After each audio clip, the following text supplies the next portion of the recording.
my wonderful friends. Welcome to my channel if you're new, and welcome back if you've been here before. My name is Sarzana, and today we are going to be talking about all of the books that I want to read in the month of April. I can't believe it's already about to be April of 2025.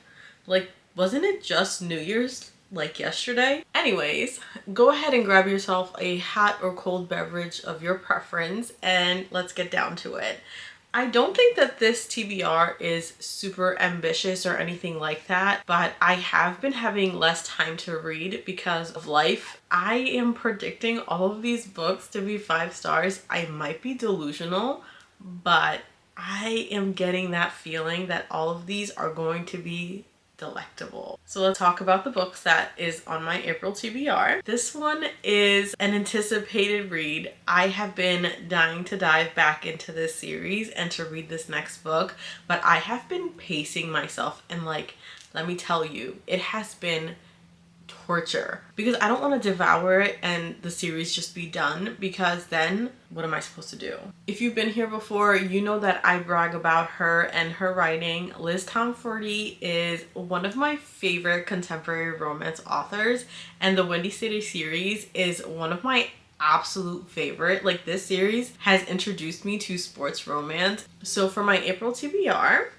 I'm going to be reading Caught Up. I'm so excited. This book is everything. Like, okay, let's just appreciate the cover. Okay, beautiful, stunning, we love her. And this is a single dad romance. Single parent romances are like my favorite trope. And this is a romance between Kai. He is a single dad, but he's also a baseball player, and baseball is one of my favorite sports.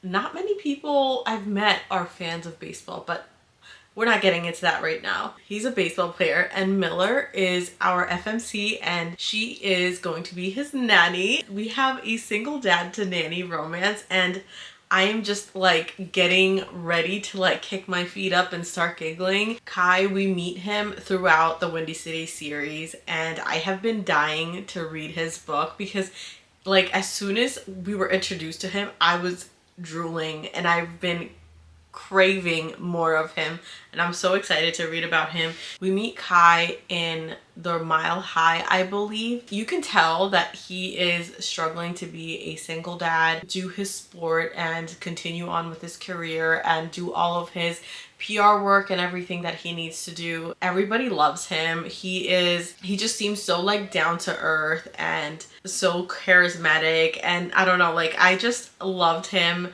Just getting that little snippet of him in the first 2 books, and I just need more. I need more Kai. I don't really remember how he came to be a single dad. I don't remember if he had like a serious relationship or if it was like the mom like dropped the kid off at his doorstep and that was it. I don't remember, but I am looking forward to figuring that out. And I know that our FMC Miller, she is like a pastry chef. I love when books have little food recipes sprinkled into it. I don't know why. I just eat it up. Miller is a pastry chef, and instead of focusing on her career, her dad talks her into nannying for Kai. Miller's dad works with Kai somehow, and she's like forced to like nanny, but I think at the same time she like falls in love with it and just falls in love with them, obviously.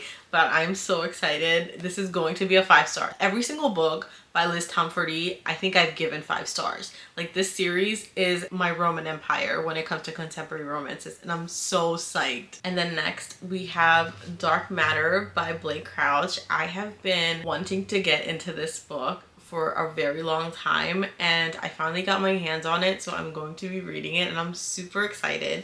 This is like a sci-fi thriller fantasy. We have a man named Jason, and he is a father, a husband, and he's walking home one day and all of a sudden he gets kidnapped. After he's kidnapped, he wakes up strapped to a gurney, and he has like these people surrounding him in hazmat suits. The concept is he's in like some kind of a dream state, and he's not sure which is the dream, if the life he thought he had is the dream or the life that he is presently experiencing is the dream. And I just feel like this is really going to fuck with my head, and I'm so ready for it. I've been itching to get into a thriller, and the fact that this is a sci-fi thriller is also exciting for me because sci-fi is just such a unique genre to me. I'm just so excited to get into this. I've heard really good things about Blake Crouch's writing, and yeah, I need to get into this book. I'm so excited to read it. Next, I want to read The Sacred Bones by Nicole Scarano. I've heard really good things about this book as well. This is a romantasy, and this is a standalone, and look how small it is. I am skeptical, but I am also very intrigued. How is the author going to start and finish and rip out my heart within this many pages?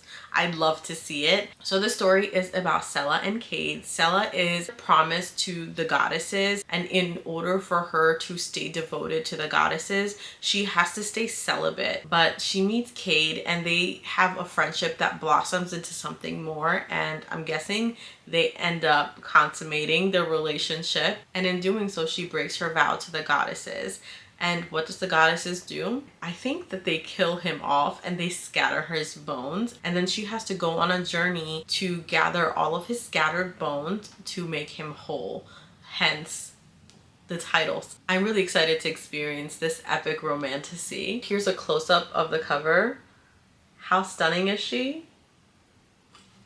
I love. And then next we have another romantasy, and that is Trial of the Sun Queen by Nisha J. Tooley. This is a romantasy, yes, but this is also like The Bachelor. There's 10 women competing for one man's heart, and that is the Sun King. Our FMC lore, she is basically prisoned, I believe, within the Aurora King's court. In order for Laura to escape her enslavement by the Aurora King, she has to participate in this competition. And because she isn't the citizen of the Sun King's court, she gets treated differently and people are out to get her. This is fantasy Hunger Games and The Bachelor. I am so intrigued. I'm really excited. Like I predict that this is going to be a 5-star. Like this has to be good. I'm so excited. Here is a close-up of the book. Look at all the detailing that went into creating this cover. How freaking stunning is it? I'm so excited to get started on this book. And then next, because I want to torture myself and cry a little bit, I am going to be reading The Poppy War by R.F. Kuang. I love R.F. Kuang. She's literally like an autobi author, and it is my life's mission to read every single one of her books that she's going to and has written. And this series is next on my hit list. We have Rin in this book, and she is like a peasant dark-skinned girl is how she is described. Basically, she is in a military school. I believe she has just graduated this military school, and she has a unique power that is the art of shamanism, I believe. This power is going to help her defeat some god-like figures, and these gods, they supposedly don't exist anymore, but now when they are discovered to be alive and on the move, this is what triggers the Poppy War, I believe. I'm going to read this and I'm going to cry my heart out. I have all 3 books. I am so ready to start my journey. I'm terrified, but I'm also so excited to read this book. I already know it's going to be 5-star. And then next, because I have been on such a high fantasy kick lately, I'm going to be reading The Rage of Dragons by Evan Winter. If Game of Thrones and The Gladiator had a baby, this would be the result.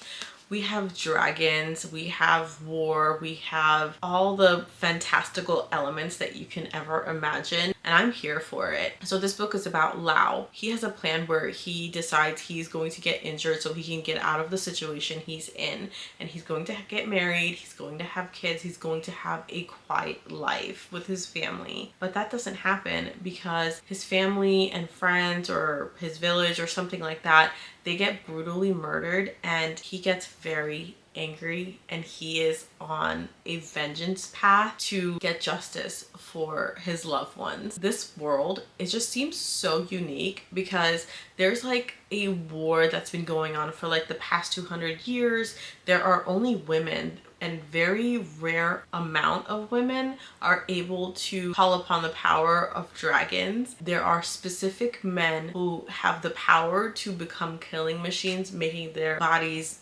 bigger and stronger. I'm not really sure if there's like shape-shifting involved in this or not, but it just sounds so cool. And the fact that it has dragons, count me in. I have been itching for a good book with dragons in it, but that's like a high fantasy, and I have it right here. This has to be a 5-star. Like, this has to be, or I am going to be so upset. You guys, I feel like I'm very delusional for thinking all of these books are going to be 5 stars, but I have really high hope. I'm really hoping that these books don't let me down. Please let me know if any of you have read any of these books, and if you have, which one should I prioritize? I'm really excited for every single one of them. I don't know which one to start first, and I just want to read them all, you know, like they all sound so good and I'm in the mood for all of them. It's going to be a fun experience next month. I'm really looking forward to it. April is going to be a great reading month, and that concludes my video. Thank you so much for watching. I love you all so much, and I will catch you in the next one. Bye.